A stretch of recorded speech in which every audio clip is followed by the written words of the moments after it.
சுபாஷ் சந்திர போஸ் இந்திய சுதந்திர போராட்ட வரலாற்றில் ஒரு மாபெரும் தலைவர்.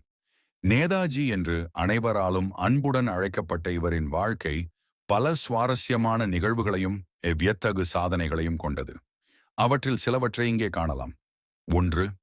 ஐசிஎஸ் பதவியை தூக்கி எறிந்த மாவீரன். நேதாஜி சிறு வயதிலிருந்தே படிப்பில் சிறந்து விளங்கினார். அவரது பெற்றோரின் விருப்பப்படி 1919ஆம் ஆண்டு லண்டன் சென்று இந்திய குடிமைப் பணி ஐசிஎஸ் தேர்வுக்கு படித்தார். அந்த கடினமான தேர்வில் 4வது இடத்தை பிடித்து வெற்றி பெற்றார். ஆனால் இந்தியாவை அடிமைப்படுத்திய ஆங்கிலேயர்களின் கீழ் பணிபுரிய அவருக்கு மனம் வரவில்லை.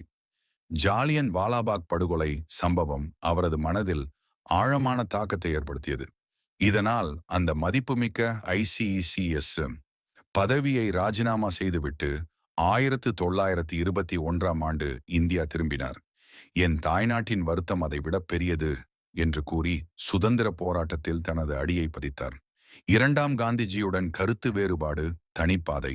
சுபாஷ் சந்திர போஸ் இந்திய தேசிய காங்கிரஸ் கட்சியில் இணைந்தார்.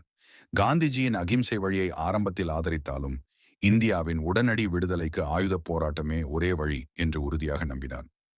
1938ஆம் ஆண்டு ஹரிபுராவில் நடந்த காங்கிரஸ் மாநாட்டிற்கு தலைவராக தேர்ந்தெடுக்கப்பட்டார். 1939ஆம் ஆண்டு திரிபுரி மாநாட்டிற்கு பிறகு காந்திஜியுடன் கருத்து வேறுபாடுகள் ஏற்பட்டதால் பார்வர்டு பிளாக் என்ற தனி கட்சியை தொடங்கினார். 3ஆம் உலகப் போர் தொடங்கியதும் போஸ் ஆங்கிலேயர்களுக்கு எதிரான தனது போராட்டத்தை தீவிரப்படுத்தினார். இதனால் அவர் வீட்டுச் சிறையில் அடைக்கப்பட்டார். ஆனால் ஆங்கிலேயர்களின் கண்களில் மண்ணை தூவி மாறுவேடத்தில் தப்பித்து ஆப்கானிஸ்தான் வழியாக ஜெர்மனிக்கு சென்றார். அங்கே ஹிட்லரை சந்தித்து இந்திய சுதந்திர போராட்டத்திற்கு ஆதரவு கோரினார்.